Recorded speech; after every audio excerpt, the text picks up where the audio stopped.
안녕하세요 여러분, 주머니입니다. 오늘은 지난번에 물잡이 영상에 이어서 물이 잘 잡혔는지 확인하는 그런 시간을 가져보도록 하겠습니다. 그래서 오늘 영상 다소 길더라도 여러분들이 물이 잘 잡혔는지 확인을 하시려면은 물속에 직접 들어가서 사실 수가 없잖아요. 그래서 그런 것들을 어떻게 테스트를 하는지 한번 확인을 해 보도록 하겠습니다.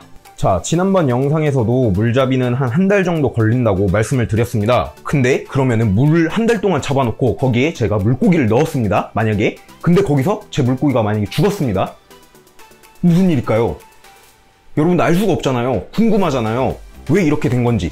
그래서 여러분들이 항상 중요하게 생각하셔야 하는 게 이 수치, 정확한 수치 값을 알고 계시는 게 중요합니다. 그래서 오늘은 이 수치를 가지고 물이 잡혔나 안 잡혔나 확인하는 그런 시간을 가질 거고요. 그래서 어떤 제품을 가지고 어떻게 확인을 할 건지 소개를 해드리려고 합니다. 자, 오늘 영상이 다소 길어질 수가 있습니다. 이 물 잡혔는지 수치나 이런 것들을 볼 거기 때문에 다소 길어질 수가 있는데, 이거를 만약에 영상을 끝까지 다 안 보신다면은 이해하시는데 조금 어려움이 생길 수가 있어요.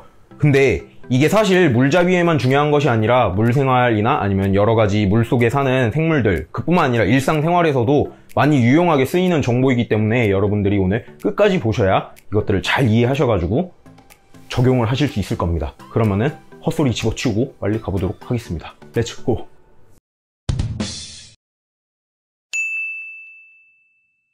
여러 회사에서 나오는 키트 제품들로 내 어항의 물속 상황을 수치로 확인할 수가 있습니다.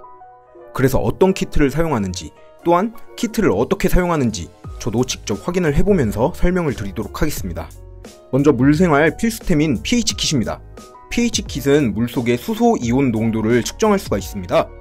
이건 물생활 초보냐 아니냐를 떠나서 항상 중요한 제품입니다. 그리고 GH, 아질산염, 질산염, 암모니아, TDS, 영상에는 없지만 KH, 이 정도가 아마 담수에서 측정할 수 있는 범위일 텐데요. 이 제품들을 입문자분들이 하나씩 다 측정하기에는 매우 힘들고 귀찮을 수 있습니다. 그리고 하나씩 산다면 금액도 만만치가 않겠죠. 자, 그래서 한 번에 6가지를 측정할 수 있는 이런 기가 막힌 제품이 있습니다. 제가 사용해본 결과 정밀하게 측정하려면 물론 제품 하나씩 구매하는 게 좋겠죠. 하지만 이 제품은 한눈에 전체적인 물 상황을 체크할 수가 있습니다. 사용법도 그냥 물에 담근 후 볼 수 있으니 귀찮음 없이 그냥 수시로 확인할 수 있고요. 50개가 들어있습니다. 가성비로는 최고라고 생각이 됩니다. 제가 보여드리는 이 제품 말고도 또 하나가 있는 걸로 아는데 아마 성능은 비슷비슷할 거고요.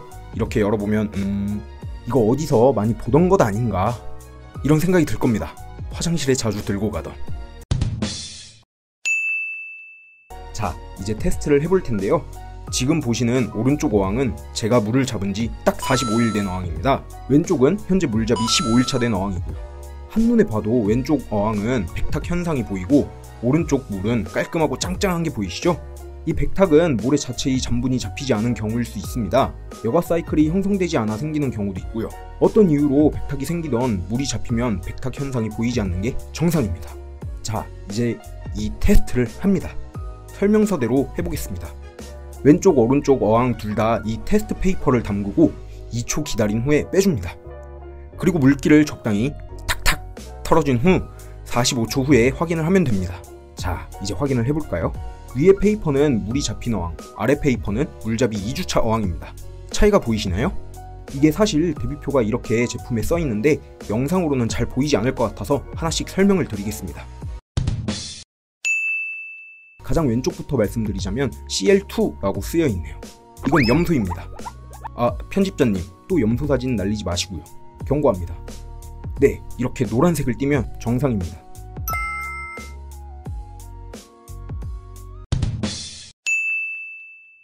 다음은 pH 농도입니다. pH도 물론 물잡이와 큰 관계는 없겠죠? 이 어항 둘 다 샌드를 사용하였는데 주황색이 나왔네요. 주황색은 7.2에서 7.5 중성 정도가 나왔습니다.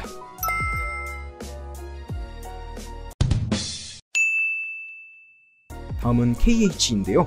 키우실 대상 어종에 따라 다르겠지만 일반적으로는 정상 수치는 5에서 10으로 알려져 있는데요. 이런 카키색이 나오면 정상입니다. 어떤 어종을 키우시던 남색은 절대 나오면 안됩니다.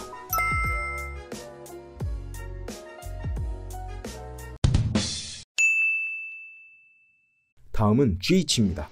즉 물의 경도를 뜻하는데요. 깊게 들어가면 경도를 높아도 정답이 아니며 낮아도 정답이 아닙니다. 상황에 따라 맞추시는 분들도 계시고요. 하지만 일반적으로 물 생활을 하신다면 특별히 높거나 낮지 않게 정상 수치만 유지하셔도 될 것 같습니다.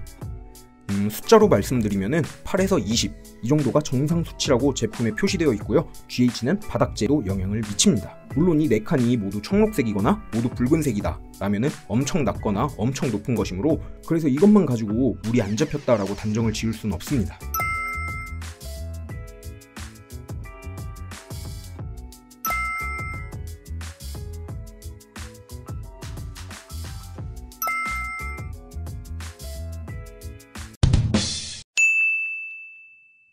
자, 여러분 이제 이 두 가지에 주목하셔야 합니다.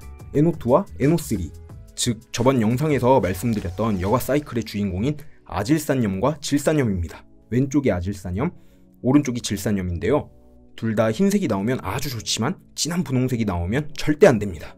아래에 있는 물잡이 2주차 어항이 아질산염은 그렇게 높지는 않지만 어쨌든 위에 물이 잡힌 어항보다 살짝 진한 게 보입니다. 그리고 질산염 수치가 아주 핑크핑크한 핑크색입니다. 자, 저번에 말씀드린 것처럼 박테리아가 투입되고 초반 1, 2주차에는 아질산염과 질산염이 급격화되었다는 증거라고 볼 수 있겠습니다.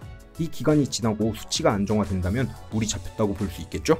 질산염은 결국에 박테리아의 분해 과정의 산물이며 여과 사이클 결과물이기 때문에 고기가 살고 박테리아가 살고 있다면 질산염은 계속 쌓일 수밖에 없습니다. 그래서 저희가 최종적으로 주기적인 환수를 통하여 질산염을 배출시키는 것이죠. 질산염은 물고기에게 치명적인 독소를 배출하지는 않지만 물론 좋은 것은 아니며 이끼의 주 원인입니다. 이것도 환수의 중요성입니다. 자, 이렇게 6개를 체크해보았습니다. 일단은 이 6개만 체크해도 어항의 물 상황을 기상청 날씨 상황처럼 종합적으로 알 수 있었습니다. 진짜 중요한 건 이겁니다. 제가 저번 영상에서 말씀드렸다시피 여과 사이클이 형성되면 박테리아는 암모니아를 분해하여 최종적으로 질산염으로 분해를 시킵니다. 그렇다면 물이 잡혔다면 어항 속에 암모니아가 있으면 안 되겠죠? 있더라도 정상 수치로 있어야 할 것입니다. 자, 그럼 이제 이걸 확인해 보도록 하겠습니다. 이 암모니아 테스트는 시약이 3가지가 들어있습니다. 1번, 2번, 3번 시약으로 이렇게 되어 있고요. 설명서가 동봉되어 있네요. 설명서가 다소 깁니다. 그리고 테스트용 케이스가 있고요. 마지막으로 이렇게 결과지가 있습니다. 노란색, 연두색까지는 정상 수치라고 볼 수 있는데 1.5부터, 즉 녹색이 보이면 안 되는 겁니다. 자, 그럼 시작해 봅시다. 먼저 물잡이 2주차 어항부터 시작해 보겠습니다. 케이스에 2주차 어항의 물 5ml를 담고요. 1번 시약을 넣어줍니다. 1번 시약은 14방울을 넣습니다.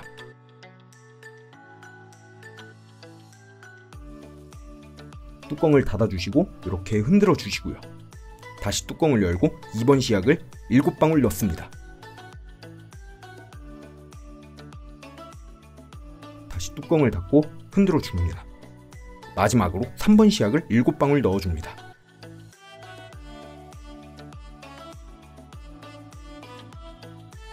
뚜껑을 닫고 흔든 뒤에 현재 시각 오후 2시 34분이고요.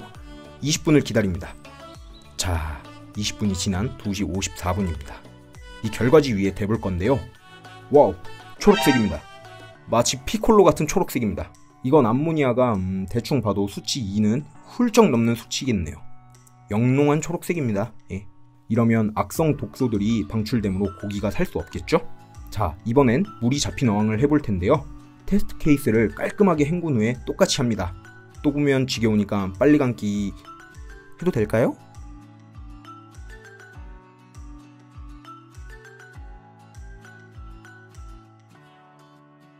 똑같이 시약들을 넣어주시고 2시 58분에 시작하여 3시 20분에 시작합니다. 자, 결과는 어떨까요? 그렇습니다. 이런 노란색이 나와야 합니다. 비타 500 같은 영롱한 노란색이요. 언뜻 봐도 맨 위에 0 수치와 색이 같죠? 자, 그럼 결과 나왔습니다. 물이 잡힌 어항은 아질산, 질산염 수치를 비롯해 이렇게 암모니아까지도 수치로 보여주었죠? 이러면 이제 마음을 놓고 고기를 투입해도 되는 겁니다. 자, 여러분, 마지막으로 TDS입니다. TDS는 물속의 용존 고용물, 말 그대로 액체를 제외한 고용물의 양입니다. TDS는 우리처럼 물생활 외에도 카페, 집, 정수기 등 마시는 물에서도 고형물이 있는지 없는지 확인을 하는데요. TDS 수치가 좀 높다고 해서 무조건 나쁘다는 것은 아닙니다. 소일항은 소일 자체의 영양분, 미네랄 등 때문에 수치가 좀 높게 나오는데요. 그래도 200 이상은 좋지 않다고 볼 수 있으며 300 이상은 좀 많이 심한 거니까 참고하시고요. 지금 이 TDS 측정기는 샤오미사의 제품입니다. 이 제품 매우 저렴하고 측정도 잘 되니까 여러분들한테 제가 감히 추천을 한번 드려봅니다. 여기 있는 이 버튼 누르면 숫자 0이 나오면서 켜지고요. 켜진 상태로 이 끝부분을 물에 닿으면 측정이 됩니다.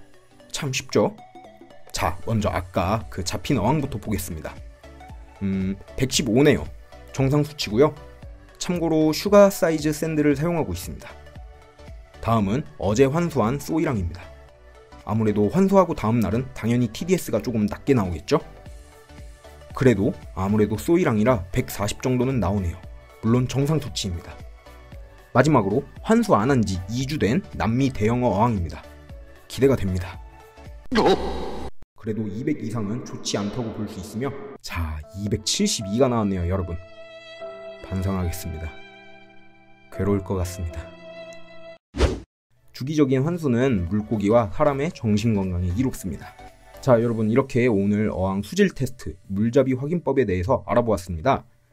오늘 설명드린 이 테스트들은 꼭 물잡이 확인이 아니더라도 1개월, 3개월, 반년, 1년 이런 식으로 전체적으로 어항들의 수질 체크를 위해 하시면 정말 좋습니다. 물이라는 것은 멀쩡하다가도 언제 깨지는 건지 모르니까요. 미리 테스트를 한다면 수질 유지에 큰 도움을 주겠죠? 따라서 오늘 설명드린 내용들은 기억해 두시면 매우 좋을 것입니다. 긴 영상 보시느라 고생 많으셨습니다. 다음 영상에서 뵙겠습니다. 안녕!